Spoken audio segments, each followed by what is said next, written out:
Hello, my name is Marija Dorić, and today I would like to speak about my artwork relating to this art exhibition. Embracing our differences is important because of our ability to recognize diversity and how we react to it. For my artwork, I wanted to show conditions of pressure and tension that is a result of such interaction. Being an architect, I have chosen the perspective of architecture to express my concept.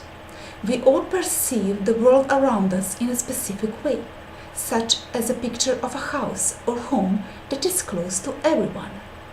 In my design, I have shown houses that are the same, except for one. This one has a spherical shape. This unusual object seems stuck and somehow uncomfortable positioned between the others. Simple changes in shape and function of one part can affect a whole structure.